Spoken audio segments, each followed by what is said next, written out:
परंपरा को आगे बढ़ाने का संकल्प है हमारा, क्योंकि आपकी उम्मीद पर टिका है परिवार हमारा। अमर भारती एक उम्मीद, जज्बा बुलंद हौसलों का, जज्बा भारत के निर्माण। म्यूजिक एमजी, लड़की डाल के फरोक, रेडी हो गई 8 o'clock, लंबी गाड़ी में थी जाती, घर को कर दिया लॉक। स्वागत है सर आपका हमारे साथ जुड़ने के लिए, बहुत बहुत शुक्रिया। मेरा सवाल आपसे पहला यही है, आपने सिंगिंग का प्रोफेशन ही क्यों चूज किया? क्योंकि मेरी फैमिली के अंदर कोई भी इस लाइन में था ही नहीं और मेरा शुरू से ही मन है कि कुछ अलग करा जाए, तो मैंने वही लाइन चूज़ करी जिसमें मुझे गालियाँ पड़े। इसलिए मैंने सिंगिंग का प्रोफेशन चूज़ करा। बेसिकली ये मेरा एक शौक के साथ-साथ एक मेरा पैशन बन गया था जब मैं कॉलेज में था। गाने तो हम लोग शुरू से ही सुन रहे हैं। धीरे-धीरे जब प्यार में धोखा मिलता है ना? इस टाइप की चीज़ें होने लगती हैं, तो वो म्यूज़िक की तरफ खींचती हैं चीज़ें। और मुझे नहीं पता था कि इतना कुछ हो जाएगा कि मैं इस लेवल तक आ जाऊँगा उस म्यूज़िक को सुनते हुए। आखिरी गाना सर आपका 2018 में लॉन्च हुआ था, तो उसके बाद से आपकी कोरोना टाइम में क्या जर्नी रही? आपने गाना क्यों नहीं गाया? जस्ट ये अ, कोरोना एक वैसी, आपको पता ही होगा, एक पैंडेमिक था, पूरे वर्ल्ड के अंदर इसका असर हुआ। तो उस टाइम मोस्टली सभी लोग एक-दूसरे की हेल्प करने में लगे हुए थे। हमने भी काफ़ी कोशिश करी थी, तो गाने की तरफ ध्यान ही नहीं गया। बट हाँ, उस बीच कुछ चीज़ें बनाई थी, वो अभी भी डमी की तरह रेडी हैं और आने वाले कुछ टाइम के अंदर उसको लॉन्च भी करेंगे और वो डेफ़िनेटली आप सब लोगों को बहुत पसंद आएगी। पहले के मुकाबले में कुछ डिफरेंट है वो। जी सर, आपका एक पॉपुलर सॉन्ग आई थिंक 2018 में ही लॉन्च हुआ था मिलान मिलान के साथ। 2014 में लॉन्च हुआ था, मिलिंद गाबा के साथ वो ट्रैक करा था और सारेगामा एचएमवी से रिलीज़ करा था उस गाने को। उस गाने का नाम है पार्टी पार्टी, वो PARTY। कई बार लोग इसमें भी कन्फ्यूज़ हो जाते हैं, पार्टी बोला है या पानी बोला है, वो एक जी, प्रोनंसिएशन का स्टाइल है। तो वो गाना करा था हमने 2018 में मिलिंद गाबा के साथ में। मिलिंद गाबा का उसमें रैप और म्यूज़िक है और मैंने उसमें अपनी वोकल्स करी हुई हैं। तो सर उनके साथ आप दोबारा कोई सॉन्ग के साथ आने वाले हैं, ऐसा हम अज्यूम कर सकते हैं? कह नहीं सकते, अभी कुछ प्लान करा ही नहीं इस बारे में, क्योंकि कुछ हम सोचते तो शायद ज़रूर होता। हाँ, अगर ऑडियंस की डिमांड होगी तो ज़रूर हम एक बारी दोबारा से कुछ कर सकते हैं। तो सर उसकी 2 लाइनें अगर आप सुना दें तो? क्यों नहीं, क्यों नहीं। लड़की डाल के फ़रोक, रेडी हो गई 8 o'clock, लंबी गाड़ी में थी जाती, घर को कर दिया lock. So much sir for the wonderful song. आगे की क्या प्लानिंग है सर आपकी? आपने अपनी पर्सनल लाइफ तो हमने सोशल मीडिया पर देखा, काफी हाइड किया हुआ है। ये मेरा एक सब मेरा क्या सभी ऑडियंस आपके फैंस का भी एक सवाल रहा होगा उनके मन में, तो आपने अपनी कुछ पर्सनल चीज़ें लाइफ तो क्यों हाइड इतना किया? देखो, जब पर्सनल है तो उसे हाइड ही रखा हुआ है, इसीलिए क्योंकि वो पर्सनल ही है। हाँ, पर धीरे-धीरे हम उसको डिस्क्लोज़ करेंगे आने वाले कुछ टाइम के अंदर। पहले मेरा कुछ प्लान है, 1-2 गाने मैं कर लूँ और उसके बाद आप लोगों के सामने बहुत सारी चीज़ें आएँगी जो आप लोग सुन के शायद हैरान होगे कि क्या बात है! कितनी स्ट्रगल है पीछे। तो स्ट्रगल बताने का मज़ा तब आएगा जब जब डिमांड बढ़ेगी उसकी और ज़्यादा। तो थोड़ी और बढ़ने देते हैं। आप लोगों के साथ जुड़ा रहता हूँ, उसके बाद देखेंगे आगे क्या करना है। जी जी जी। तो नाम के साथ वीआईपी लगाने का क्या रीजन है? ये ऐसा कुछ प्लान नहीं था। ये जब मिलिंद के साथ हम लोग गाना कर रहे थे, ये आई थिंक उसी टाइम पे जब हम स्टूडियो में बैठे थे तब इस बारे में बातचीत हुई। तो विपिन है ना, एक पुराने ज़माने का एक डिसेंट टाइप का बंदा, विपिन, तो फिर उसको लगा कि कुछ अलग करना है, तो अलग के लिए फिर हमने डिसाइड किया कि विपिन में से ना हम इन हटा देंगे, तो सिर्फ वो वीआईपी रह जाएगा। तो ये ऐसा कुछ मतलब पर्टिकुलर नहीं था कि हम लोगों ने विपिन को कुछ फोकस में नहीं करना है, वो वीआईपी ऑटोमेटिकली वैसे ही बनता चला गया। ये कोई इसमें कुछ प्लान नहीं था कि हमने ऐसा कुछ रखना है।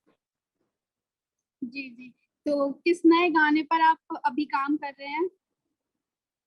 ये तो सरप्राइज़ रहेगा। 3 साल से सर 2-3 आपका कोई ट्रैक्स है। सॉन्ग नहीं आया, तो ये सरप्राइज़ थोड़ा डिस्क्लोज़ भी कर दिया जाए। नहीं, ये अभी अभी ना थोड़ा सरप्राइज़ इसीलिए है कि अभी कुछ फाइनल नहीं करा कि पहले पार्टी सॉन्ग दूँ या हिप हॉप में निकाले या रोमांटिक सॉन्ग दे या सैड सॉन्ग दे। कुछ डमीज़ लगभग सभी की रेडी हैं, हर तरीके का फ्लेवर तैयार है और सभी बहुत बहुत अलग से ही गाने मिलेंगे आपको। सर एक मेरा बहुत अहम सवाल है आपसे, आपका शेड्यूल कैसे रहता है? शेड्यूल आप कैसे अपना मैनेज करते हैं?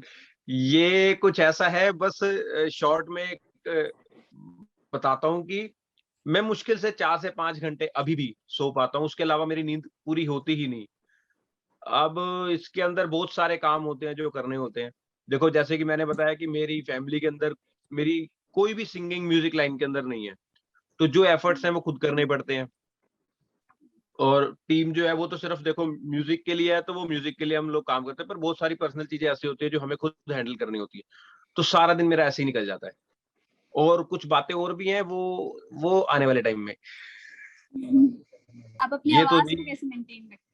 देखो सिंगर हूँ और रियाज़ ज़रूरी है। देख आर्टिस्ट है ना, कोई भी हो, चाहे वो म्यूज़िक डायरेक्टर हो, वो म्यूजिशियन हो, वो सिंगर हो, वो पेंटर हो, अगर वो प्रैक्टिस नहीं करेगा तो उसकी जो आर्टिस्ट है वो खत्म हो जाएगा।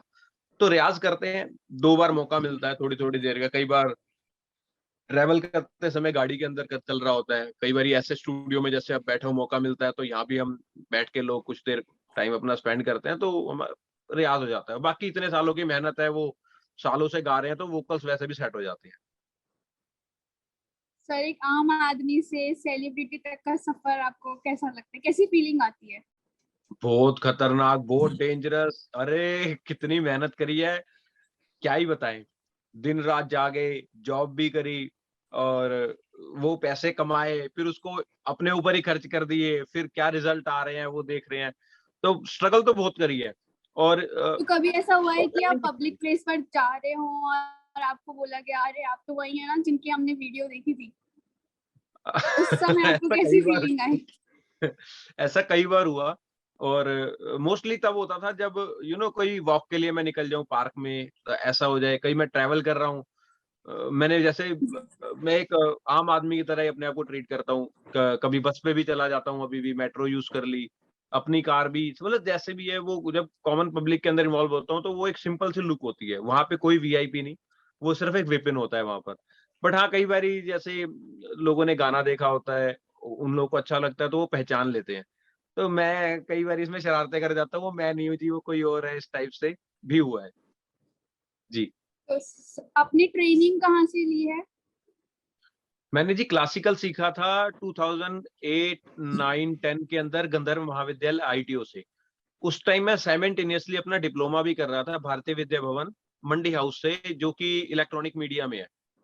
हम्म, तो मैं एक स्पेशलाइजेशन थी मेरी उसमें, video editing and sound recording की। तो ये दोनों चीजें मेरे साथ साइमल्टेनियसली चलती रही, और आज भी आई थिंक मैं दोनों अपने करियर को साथ में साइमल्ट चला भी रहा हूँ। सर आपके पेरेंट्स ने आपको कितना सपोर्ट किया इस दौरान? जैसे कोई भी नहीं चाहता पेरेंट्स की उनका बच्चा सिंगर बने, इजीली कोई सपोर्ट नहीं करता आई थिंक। ऐसे ही मेरे साथ भी हुआ है। बट हाँ, यस जब सर। थोड़े से सक्सेसफुल होते हैं, जब पेरेंट्स को लगता है कि बेसिकली जो भी हम स्टडी कर रहे हैं आज कॉलेज में, घर पर, जैसे भी हम पढ़ रहे हैं ना, सभी पेरेंट्स का एक ही एम है, जो हम स्टडी कर रहे हैं और बच्चा उसमें सक्सेसफुल हो। तो जब उन्होंने देखा कि ये मीडिया फील्ड के अलावा म्यूजिक लाइन के अंदर भी अच्छी मार्केट इसको मिली है, लोग पहचानते हैं, काम कर रहे हैं, तो अब उन्हें पसंद आती है ये बातें पिछले कुछ सालों से। सर भारतीय विद्या विद्या भवन में डेजी एंड विशाल सर के साथ आपकी क्लासेस कैसी रही? आई थिंक आप भी उनको जानते हो या तो। बहुत बेहतरीन।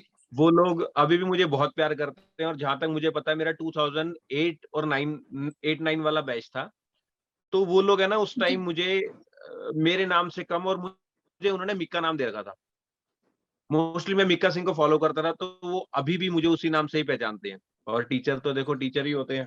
जो आपका फेवरेट हो आप उसकी 2 लाइन सुना दीजिए। हंजुआ दे विच गम पाके पीना सिख लिया, हाय हंजुआ दे विच गम पाके पीना सिख लिया, जा बेकदरे तेरे बाजों, जा बेकदरे तेरे बाजों जीना सिख लिया, हंजुआ दे विच गम पाके पीना सिख लिया, हे, पीना सिख लिया। बहुत बहुत शुक्रिया sir, thank you so much. मेरा आखिरी सवाल आपसे, आने वाली पीढ़ी को आप क्या मैसेज देना चाहते हैं जो इस फील्ड में आना चाहती है? देखो, किसी भी फील्ड में जाओ, जरूरी नहीं कि म्यूजिक और सिंगिंग में, किसी भी फील्ड में जाओ, जो मेहनत करो, स्ट्रगल हो अपनी पसंद की चीज के लिए, जो आप बनना चाहते हो उसमें आपको थकान कम महसूस होगी। तो इसलिए अगर आपका कोई पैशन है तो उसके लिए मेहनत करो और अच्छा सीखो, अच्छा गाओ। बहुत बहुत शुक्रिया सर हमारे साथ जुड़ने के लिए। तो ये थे हमारे साथ विपिन कुमार, जो पंजाबी सिंगर है और बहुत अच्छे गाने भी गाते हैं। आपको सर हम दोबारा इनवाइट करेंगे अपने शो में। Thank you. Thank you so much sir. परंपरा को आगे बढ़ाने का संकल्प है हमारा, क्योंकि आपकी उम्मीद पर टिका है परिवार हमारा। अमर भारती एक उम्मीद, जज्बा बुलंद हौसलों का, जज्बा भारत के निर्माण